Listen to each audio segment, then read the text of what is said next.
మనం చాలాసార్లు మాట్లాడుకున్నాం. జగన్మోహన్ రెడ్డి గారిని వచ్చే ఎన్నికల్లో ఎదుర్కోవాలి అంటే విపక్షాలకు, విపక్ష కూటమికి, విపక్ష మీడియాకు ప్రధానమైన అస్త్రం ఏంటి అంటే దుష్ప్రచారం. ఎంత ఎక్కువ దుష్ప్రచారం చేస్తే అంతగా మనకు ప్రయోజనం పొందొచ్చు.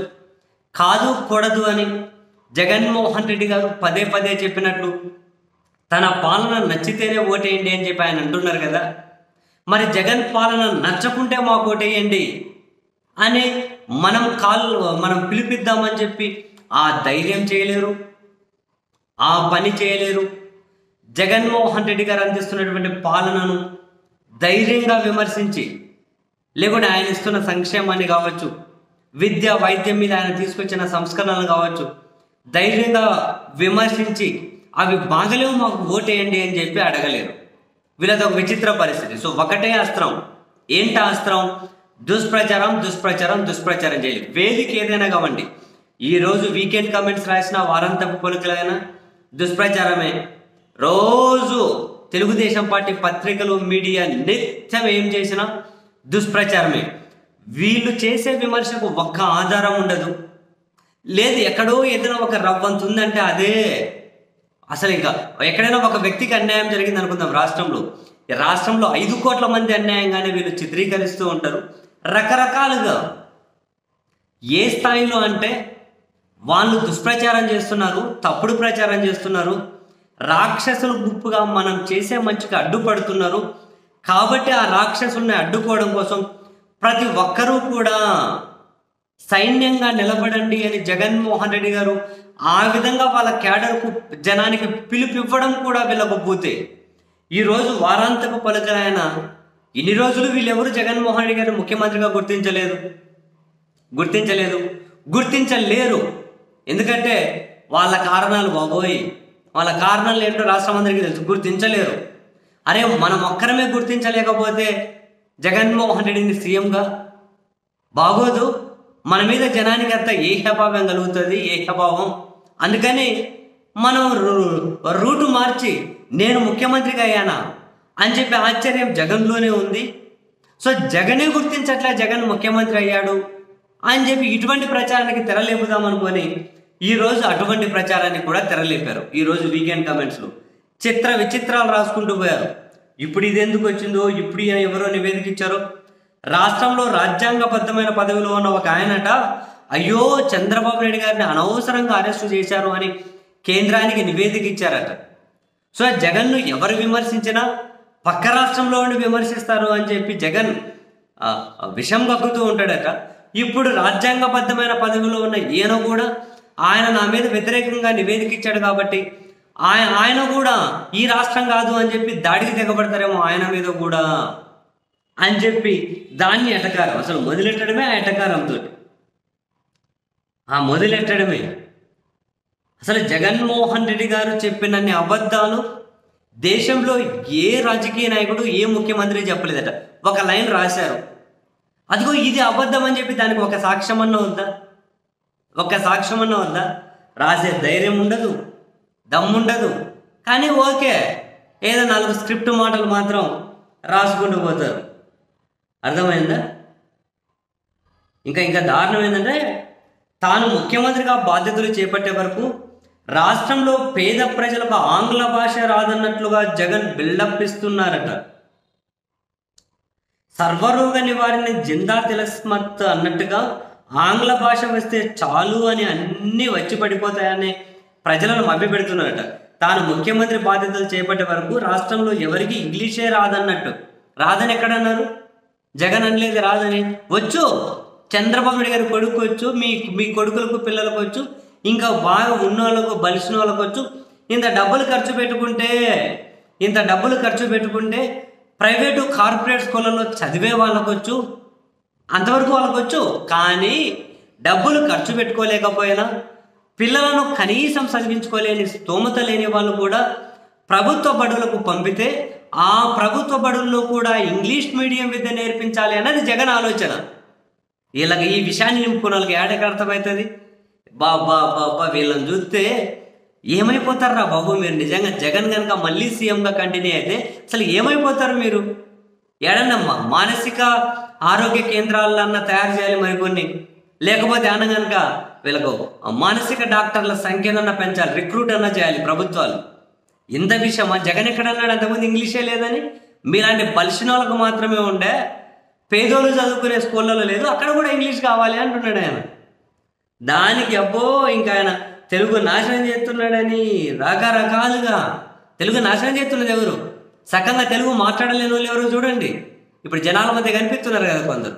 తెలుగు వచ్చా, తెలుగు భాష కంటిన్యూస్గా నిలబెడతా, కాన్సెప్ట్ ఇస్తా 5 నిమిషాలు మాట్లాడమనండి, స్క్రిప్ట్ కాకుండా, బట్టి కొట్టకుండా, బై హార్ట్ చేయకుండా. కష్టపడితే నాలాంటి వాళ్ళు ఇంగ్లీష్ మాట్లాడడం కోసం ఎన్ని కష్టాలు పడ్డామో మాకు తెలుసు ఎన్ని కష్టాలు పడ్డాము. అందరూ అన్ని కష్టాలు పడలేరు కదా. నాలా కష్టాలు పడలేని వాళ్ళు చిన్నప్పుడే స్కూలు చదువులు మానేశారు. అందరూ అట్లా మానేయాలా? అందరికి అవకాశాలు కల్పించాలనే కదా నేను ఆలోచిస్తున్నాడు. ఎంత దారుణం అంటే అట్లా ఎంత ప్రతిదీ ప్రజలు సొంతంగా ఆలోచించకూడదు, వాళ్ళు తమ కాళ్ళ మీద తమ ఆధారపడకూడదు అనేది ముఖ్యమంత్రి అభిప్రాయం అట. అంటే ప్రజలకు సంక్షేమ పథకాలు ఇస్తున్నారు కదా, వాళ్ళ కాళ్ళ మీద వాళ్ళు నిలబడకుండా ఈయన సోమరులను చేస్తున్నాడని దీని అర్థం. మరి మీ రాజకీయ భాషనాలా, శిక్షుడనాలా ఏమనాలి?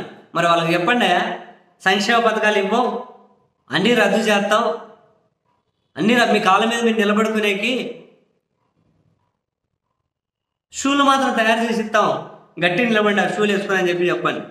ఏం పథకాలు ఇవ్వమని. సో ఇలా ఇంకా ఆయన అంటాడు, అంటే పేద పిల్లలు బాగుండాలి, బాగా చదవాలి అంటాడు కదా. మరి వాళ్ళ కూతుర్లు విదేశాల్లో చదువుతున్నారు కదా, మరి ఇక్కడ పిల్లలు కనుక విదేశాల్లో చదివించమను అంటాడు. కడుపుకు అన్నం తినేవాడు, కాసిన జ్ఞానం ఉన్నాడు, సెన్స్ ఉన్నాడు ఈ విమర్శ చేయగలుగుతాడా అండి? ఆంధ్రప్రదేశ్లో ఉన్న పిల్లలందరూ విదేశాలకు పోయి చదవగలుగుతారా? ఈయన మీడియా ఛానల్ పెట్టిండు, ఆంధ్రప్రదేశ్లో ప్రతి ఇంటి నుంచి మీడియా ఛానల్ పెడతారా? ప్రతి జర్నలిస్ట్, ఈయన జర్నలిస్ట్ అవునో కాదా కానీ ప్రతి జర్నలిజం చదువుకున్న మరొకరు ప్రతి ఒక్కరు కనుక మీడియా ఛానళ్ళు పెడతారా? జగన్ ఏం చెప్తున్నాడు, వాళ్ళ పిల్లలు ప్రెస్టీజియస్ యూనివర్సిటీలో చదువుతున్నారు కాబట్టే మా పిల్లలు ఒకరే ఎందుకు చదవాలి, అందరి పిల్లలకు కూడా ఆ చదువు అందుబాటులో ఉండాలనే కదా ప్రపంచంలో ఉన్న ప్రెస్టీజియస్ యూనివర్సిటీ. వాళ్ళ పిల్లలు చదివే ఒక యూనివర్సిటీనే కాదు, ప్రపంచంలో ఉన్న ప్రెస్టీజియస్ యూనివర్సిటీలో బోధించే వాళ్ళ ప్రొఫెసర్స్ ఎవరైతే ఉంటారో వాళ్ళ క్లాసులు ఆంధ్రప్రదేశ్లో పిల్లలకు అందుబాటులో తీసుకురావడమే కోసమే కదా ఎడెక్స్తో ఒప్పందం కుదుర్చుకున్నారు. అందుకోసమే కదా వాళ్ళ పిల్లలు చదివేది ఇక్కడ అందాలనే కదా. ఒక పాలకుడికి అంతకుమించి ఇంకేం ఆలోచిస్తాడు? చెత్తరాతలు, ఎంత చెత్తరాతలు అంటే బాబోయ్. జగన్మోహన్ రెడ్డి హావభావాలను జాగ్రత్తగా గమనించిన వారికి నేను ముఖ్యమంత్రిని అయ్యానా అన్న అనుమానం అతను అప్పుడప్పుడు కలుగుతూ ఉంటుంది కదంట. అంటే ఆయన జనాలతో కలుస్తుంటాడు, ఆప్యాయంగా మాట్లాడుతుంటాడు, దగ్గరకు పోతుంటాడు, ఇంకేదైనా ఉంటే సెక్యూరిటీని దగ్గర పిలిచేది ఇదని చెబుతుంటాడు, ఇవన్నీ చేస్తుంటాడు కదా. ఒక పాలకుడు జనానికి కనెక్ట్ అవ్వాలి ఎఫెక్షన్గా.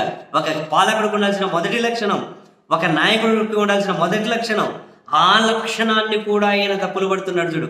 విషం విషం విషం విషం వీళ్ళ విషయానికి విరుగుడే లేదా? జగన్ అంటే నోరు తెలిస్తే అబద్ధాలు చెప్తాడు అన్నాడు, ఒక్క అబద్ధం రాయలే. అంతా ఇట్లాంటి కుళ్ళు, కడుపుబ్బరం, ఎందా స్వామి, దారుణమైన రాతలు అసలు బాబోయ్. ఇట్లాంటి వాళ్ళని అధికారంలో భాగం, అధికార కేంద్రాలు, అర్థమైందా? జగన్ రెడ్డి లాంటి వ్యక్తి ముఖ్యమంత్రి అయితే రాష్ట్రంలో ఎవరైనా ముఖ్యమంత్రి కావచ్చట. మరి నువ్వు పోయి మీరు అవ్వండి అయ్యా పోయి. జగన్ ముఖ్యమంత్రి వరకే అయ్యండా? జగన్ ప్రస్థానం దేశంలో ఇంకొకరికి ఉందా? మీరు చూడండి అంత కష్టం. జనాలు ఆయన పోయినంత, ఆయన తిరిగినంత ఎవరన్నా తిరిగారా? ఆయన ముఖ్యమంత్రి అయితే ఎవరైనా అవ్వచ్చండి రాష్ట్రంలో. మీ చంద్రబాబు చేయండి ఇప్పుడు. మరి పవన్ కళ్యాణ్తో పొత్తుగాని లేకుండా, బీజేపీతో పొత్తుగాని లేకుండా ధైర్యం కూడా చాలట్లేదు కానీ కథలు రాసుకుంటూ పోతారు. కథలు రని పాసుగల చి చి చి చి చి చి చి ఇంత అసలు నాకు తెలిసి వీళ్ళవి కనుక ఇవన్నీ ఈ రాతలు వీళ్ళు ఉన్నాయి కదా, 10 మందితో చర్చించాలి మీరు కూడా. ఇవన్నీ చర్చించి ఎంత కుళ్ళు కుతంత్రాలతో ఉన్నారో, దీని వెనకల వీళ్ళ అవసరాలు ఎంత ఉన్నాయో, ఇలాంటి వాళ్ళ అధికారంలో కనుక భాగమైతే ఇంకా ఎట్లా ఉంటాయో పరిస్థితులు చూడండి అని చెప్పాలి వీళ్ళ గురించి. చెత్త రాతలు.